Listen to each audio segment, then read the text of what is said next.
Yeah, this is Ash Hawkins, Real Vision Radio TV, realvisionradio.com with Two Side Millie. We on the set of Moon Knight, Blood and Silver by Deviant Children. And you got anything to say, Mr. Side Millie? Oh man, it's gonna be a good night. You know, we're gonna do some good interviews. You got Hector Soria, MMA instructor and fight choreographer. I always mess that up.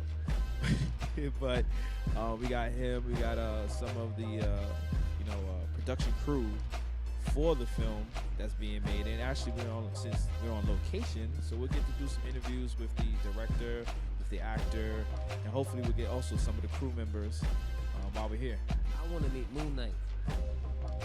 Moon Knight. Oh, shucky ducky.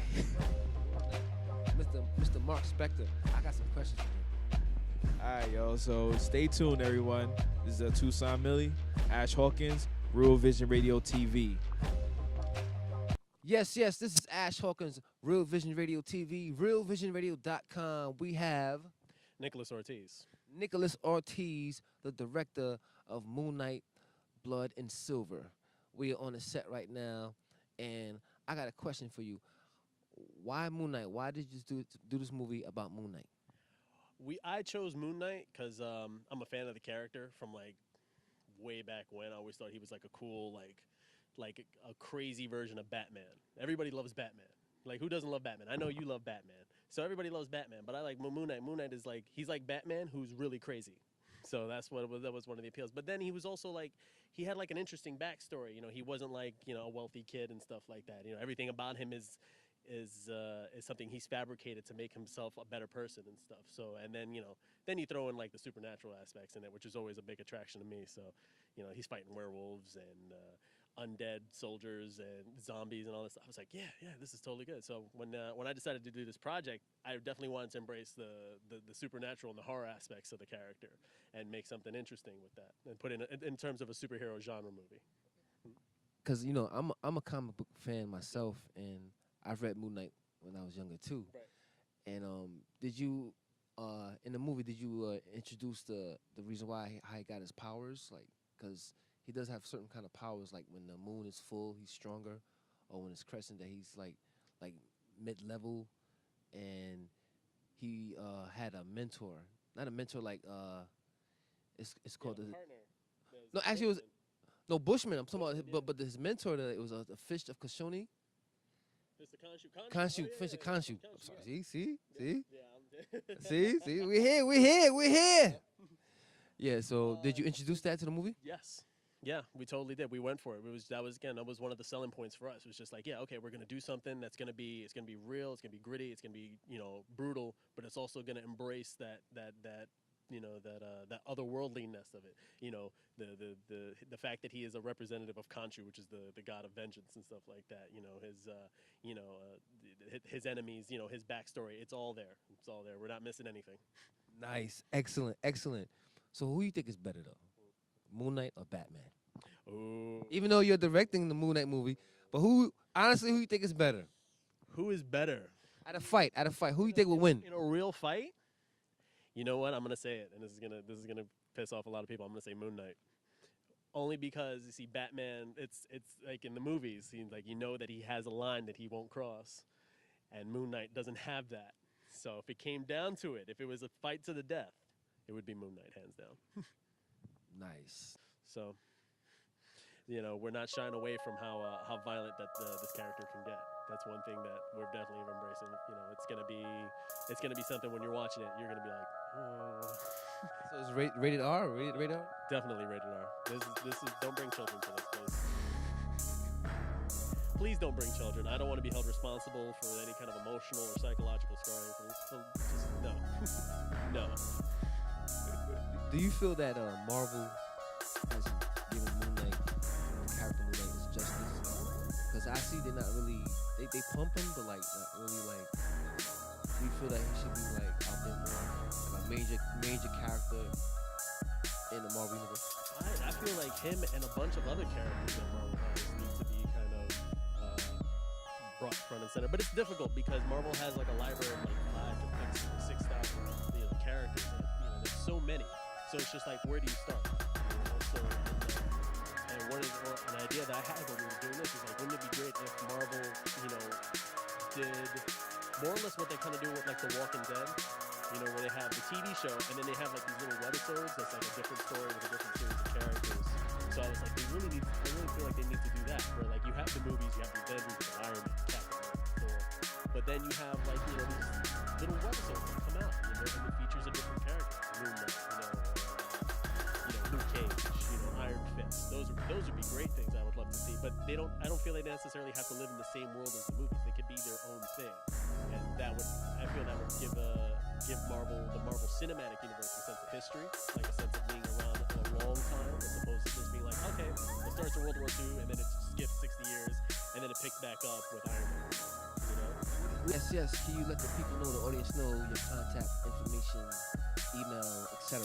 Okay, well, you can contact us through the website, www.deviantchildren.com.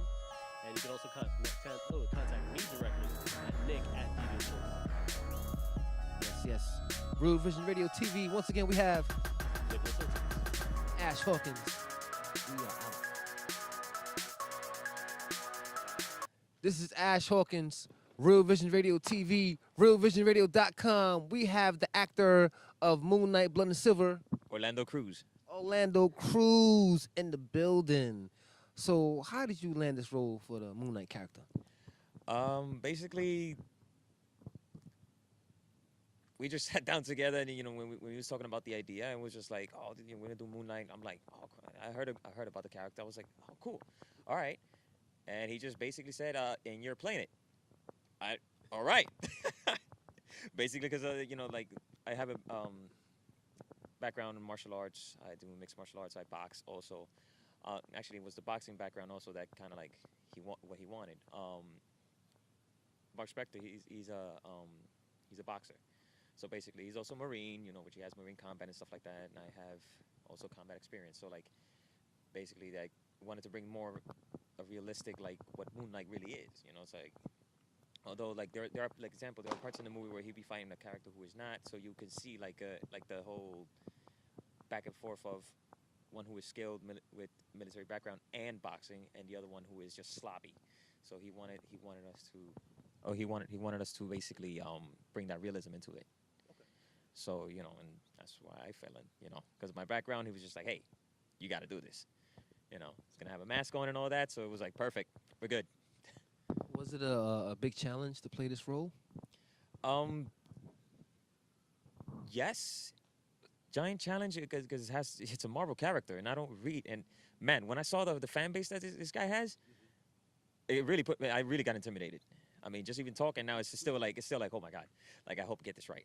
I'm really, really hoping. And then I did my studies extensively in this character. Like I read so many comic books, like right before we even started this, and I'm still doing it, seeing and just watching every website that they talk about him and seeing the fans, and it's just like, wow.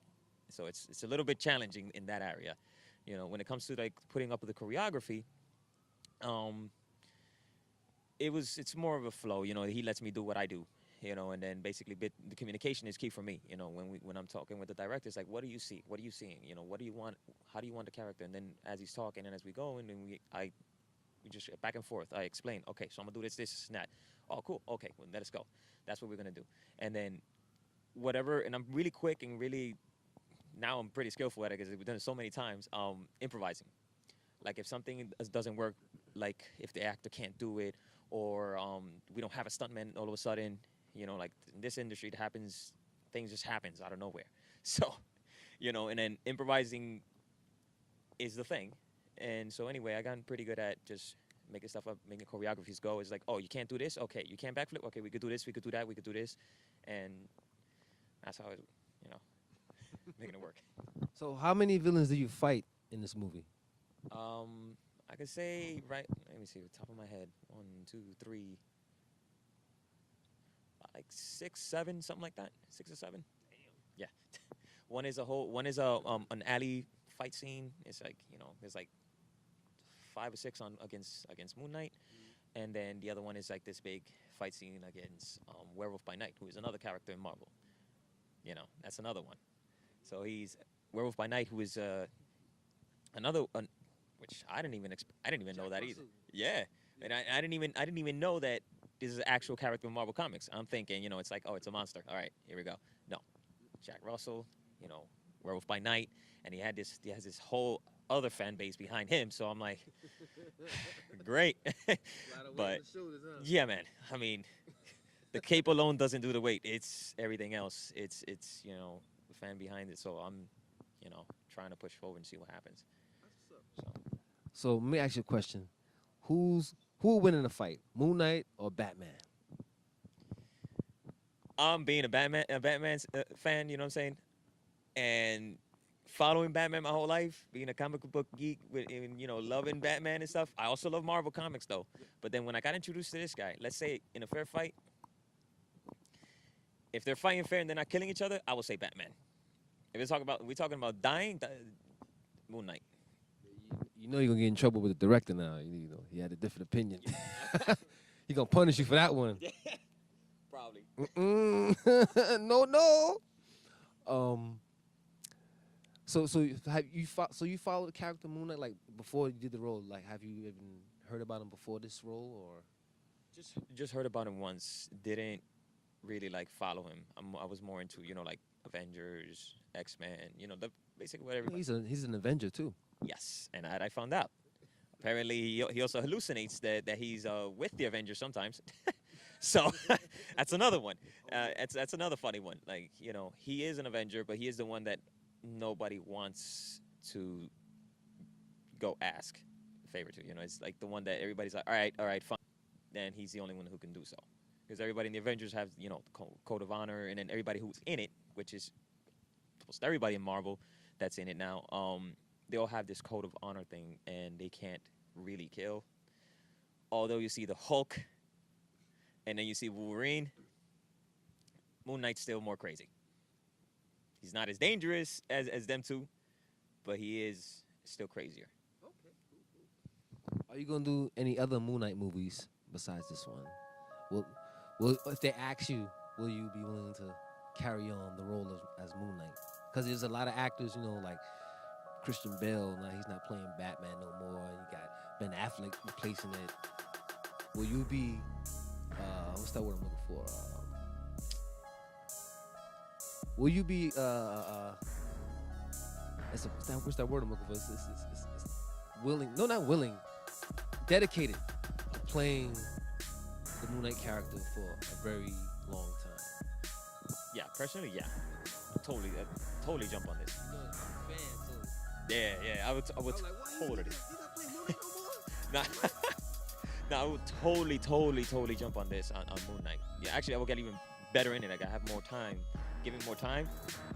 Totally go into this and taking it to a whole nother level, which is what I want to do actually.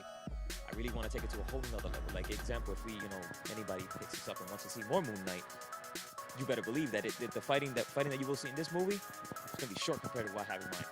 And like I said, based on like how we do the movies, there's budget and there's whatever. So like, oh my God, give it more budget, more time. Forget it. You don't understand. Like, it will be something totally different. Like, you think the fight scene in Superman was kind of hot?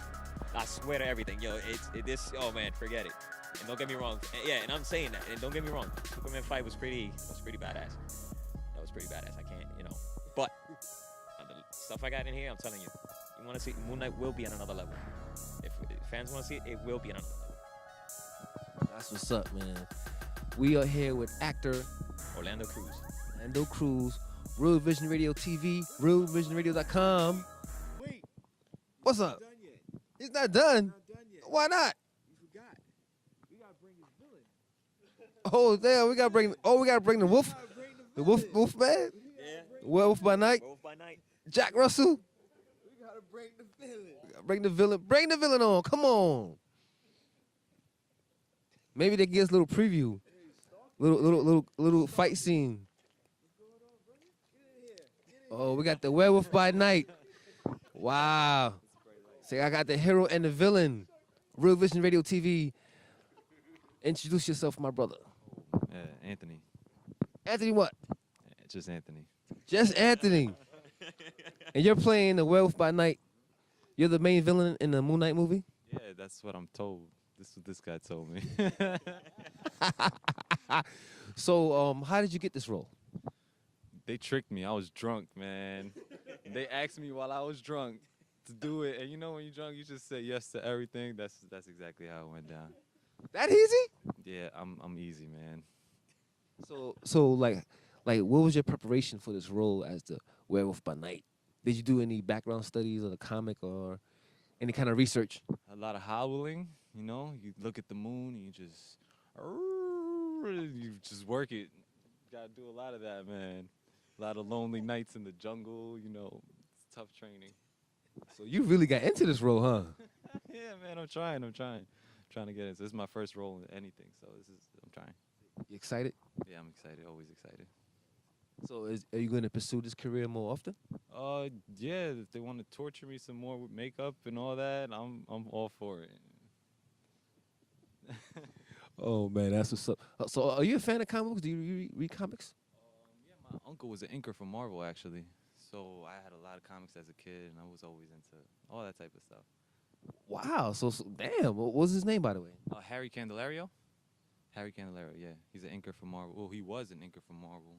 I don't know anymore. I sold all his comics, to be honest with you. You sold. Oh, wait, hold up. Even the old ones that came out in the '70s, sold them, man. You didn't give me those, man. I was at a job yesterday. I saw like a number 10 Spider-Man, and I just wanted it so bad. It didn't work out, though. Yeah. You sold a number 10. No, I saw one. I saw one at my job. Oh, I didn't say you sold a number 10 Spider. I was like, you know how much money that's worth? Like, what the hell? That could fund the whole movie right there. You know? But that's what's up, man. So you got a lot of history, like, you know, like I wouldn't say nepotism. Because of your uncle, you got this movie role? Maybe it could be because of that. I don't know. The director, is it because his uncle? Did you know that? Is it because his uncle? It's not because his uncle. It's because we didn't have a choice and he was a cheap date. So there we go. Oh man, yo, that's all good, man. I saw the movie clip, man. Like I used the werewolf, man. It's like it was good, man. It's good, man. So are you a mixed martial artist too yourself? No, I do a lot of training. I always play with my hands. I did it my whole life, so I guess you could say I'm mixed martial arts almost. I took Taekwondo as a kid too. So you have some kind of history. Okay, so it's old hat, right? Okay, oh, that's what's up, man. Real Vision Radio TV, once again, wait, before we go, any contacts, any info so that people can hit you up at? Maybe at Skeletron, Instagram, that's about it. Say it again? At Skeletron, at Skella_Tron on Instagram. That's the only thing I got contact. This guy's mysterious, man. He's mysterious. He's built for this role. I see him doing other mysterious roles too, man. He's like... Whoa, you see me. You ain't see nothing. Don't listen to this guy. You ain't see me do nothing.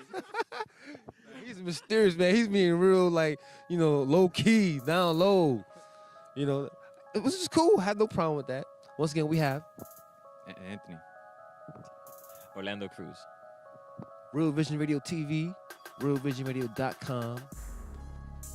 We are at the set of Moon Knight, Blood and Silver. Wait, my hat? What are you talking about? Yeah, like, that's what, you know what I'm saying? I'm like, what y'all talking about? Oh, contact Orlando. Oh yeah, okay. Well, my contact, you can get me at Facebook, Orlando Cruz. Also at those of you who care, you can contact me directly at 347-306-5825, and that is me. That is directly, and then also you can email me at luis.orlando.candelario@gmail.com. Nice, that's a lot of info, man. He talk more than you, man. Like the info, like you a low key. I like that. I like that. Gotta watch this guy right here, man. That's why he's playing the Werewolf by Night. Real Vision Radio TV, 2-side million in the background. E3 the Beast in the background, by the way. I ain't seen his name all night, but I'm gonna say now. And we are out of here. Peace. This is Ash Hawkins with Hector Soria, mixed martial artist, martial arts instructor, stunt, action choreographer. Real Vision Radio TV, and we here. Can you let the crowd know how you started and what inspired you to do this? Well, I started martial arts since I was about 7 years old, and I don't know. It's like it started with my sister teaching me, and it kind of just progressed from there and there and there. And once it progressed, I don't know. I just took it to another level. I started studying other martial arts, all the different styles. You know, from Taekwondo, karate, Muay Thai, kickboxing, mixed martial arts, capoeira for like 7, 8 years. Capoeira, like, is that the most difficult? Well, for me it is because look, see the size of me. And capoeira guys are like 120 pounds, flying all over the goddamn place. But I've done that for a long time too. So you know, and it got to the point that I was teaching and you know, teaching both. I was teaching mixed martial arts as well as kickboxing and taekwondo and all that stuff. And you know, and it just happened, you know, and I just still do it, you know, to this day. So which is fun. How long, by the way? Well, each style it took me a while, but I would say from more or less from the age of 7 to now. But each style, like I studied judo and taekwondo and karate for almost 10 years, and then I did capoeira for about 10 years too. And it just you know, so I say in general, in total, I would say give or take about 20 years of training. Damn. Yeah, it's a long time. Actually, you know, I studied ninjutsu for about 5 years. Okay, that's nice. But my sensei, he was like really brutal. Like he would shoot blow darts at us. for like you know, just have a good sense of direction. I'm like, come on, we like 15 years old, man. You shooting blow darts at us, man. Like real blow darts, for real. That's crazy. So we're here right now at the movie set of Moon Knight, Blood and Silver. Can you tell the crowd a little bit about that? Okay, so you know, I came off a different project, and then a mutual friend at my job introduced me to this woman, Nicole, and she has a production company. She's part of a production company called Deviant Children Productions, and you know, we started talking and decided to, like, you know, really, she brought me out here to the set and you know, check out the guys and the directors and everybody from the set, and you know, came down here and, you know, basically let on, you know, ask me to see if I can help out and, you know, get along with the guys and maybe in the future do some collaboration together. And then, you know, it just kind of felt because we all in the same mindset, you know, me, then we all inspired and to want to do this kind of stuff, you know, really passionate about it. And, you know, once we started talking about it, you know, it just kind of fell in place, you know. Okay. You know, and then I figured, you know what, let me bring a Real Vision television. Real Vision Radio, yes. You know, and just have you Yes. guys out here and you know, and be on set and do you know, do some interview set stuff, and you know, one hand washes another, you know. That's what's up. That's what's up. That's what's up, man. So any other projects you're gonna be working on in the future? Yeah, right now I'm writing a small project called Soliciting. Basically, it's like a little bit of a mindset of, like, usually, you know, soliciting is like you're not allowed to be on some sort of property, you know, wandering and stuff like that. So basically, it has a concept of a guy, you know, going to a garage, going home, leaving like a martial arts school whatsoever, and you know, something happens to him that he ends up fighting some sort of like shadow character, and he doesn't know why. You know, but then like they have like this cool battle and cool sword fights and all this stuff going on, and then there's points where, like, you know, of course the hero always got to win. He ends up winning, and you know, there's points where he hits him and he like goes into the shadows and disappears. But then he's not sure if he's fighting him in his mind or he's fighting him in reality.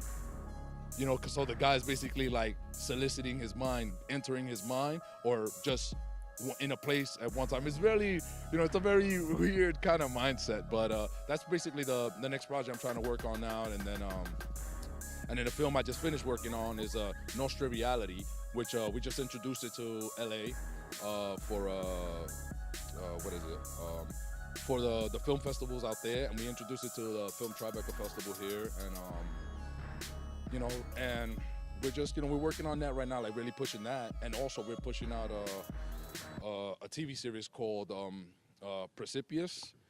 Where can we catch that? Well, Precipitous, you can catch Precipitous on they have the website. It's called Precipitous, the TV series. And then you can also catch Nostra Reality also on YouTube and stuff like that. And Precipitous has its own website. And you know, and we just pushed out Precipitous TV series for into Showtime and HBO.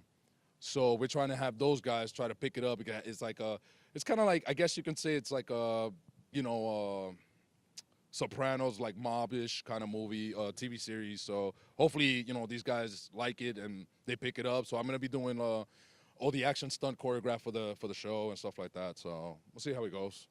You know? Nice, man. You got a lot of things going on, man. Like, that's an original story, man. I like that story, man. Yeah, you have to. You know, you got to get creative. Everything's already been done. You know, so there's one thing you do something, there's another thing I do something, or it's one thing I create something, and then you take what I created and you make your own version of it and you make it better. You know, so Isn't that kind of like copying, though? it is, but it's been done so many times. It's been done so many times, but one person's visual of how he sees the movie and another person, you know, and it's just because two different looks makes the movie even better. Because, you know, you have one person's perspective of like, oh, the film should be like this. And then it's like people go see it and it's like, oh, okay. And then this person will do it and it's like, oh, my God, it's awesome. You know? So, like, for example, like Batman. You know, Batman, you have so many Batmans done like this. And then you took the guy who did Batman now and look at it now. Question. Speaking of Batman, what do you think about Ben Affleck playing Batman? Very shocking. But what people don't realize, like, people judge him for the whole Daredevil thing. And because they judged him on the Daredevil, they don't think he can pull it off. And I just think some actors surprise you, man. I think some actors surprise you. Sometimes, you know, I've seen this a lot through martial art guys. A lot of these martial art guys, they do great movies, great martial arts, great action, great this. And then you get a director who puts them in their movie, and then, mind you, the movie has a lot of action, and then the movie's crappy, you know? And it's like, why not use what he's known for, you know? Why not use what he's known for and make the movie great? So, you know, people, they still judging him on that whole Daredevil thing, so everybody's like, oh, I don't know. I mean, I heard it got even to the point that, you know, they took it to the president and be like, yo, yeah, it was great. Wait, are you serious? I'm dead serious. There was like a petition talking to the president about like, no, you know, talk to these people and the people doing Batman, and it's like, you know, they shouldn't do this. And I was like, man, that's how you know people are fanatics. So it's like they're so fanatic about it, and they're passionate about characters and scripts and shows that they're willing to go that distance, you know. But I don't know, man. I think he might be able to pull it off, man. I really do. I mean, you know, a lot of people might not think, but sometimes, man, someone just surprises you. I mean, look at I don't think anybody was expecting the role that this guy played as the Joker. And Heath Ledger. Heath Ledger. And nobody's gonna top that right now. Yeah, that's true. That's true. What do you think about Justin Bieber playing Robin? What? I'm like, I haven't even heard of that. But He's playing Robin. hell no. That's not gonna happen. I'm gonna petition to the president, and that's not gonna work out because that's horrible. Horrible. I mean, have you seen him? The kid's starting to look like Ellen. I mean, if you watch him and Ellen look like twins. So I don't know, man. The hair, the thing. I'm like, didn't he just dump that girl? I'm like, man, I don't know what route he's going in right now, but that's just crazy, man. You know, it's just nuts. But please do not let him play Robin. Please. You know. You heard it from Hector. Yes, Real Vision Radio TV, realvisionradio.com. We got the crew here. E3 the Beast, 2-Side Millie. We are on the set of Moon Knight, Blood and Silver. We would like to thank the whole cast for the interviews. Good times, great laughs. I got to meet Werewolf by Night. I got to meet Moon Knight, the director. He's awesome. Any last quotes from you? Yeah, you acting like a little kid in a candy store, man. This is like your background. You should have all your books. Grab a power and hit you with it real quick. Yeah, definitely would like to thank Deviant Children Productions for letting us come out on the set tonight. Anything else? Anybody else got to say? All All right. Any further information, any contacts? Yo, check the description. Oh, and don't forget, we got that Real Vision Radio app. It's available on Android and Amazon Kindle. Oh, BlackBerry too? Oh shit. Yeah, BlackBerry. Soon to be iPhones too. So yo, look out for us. Tune in, cause we're always on, never off. But we off of this. Peace.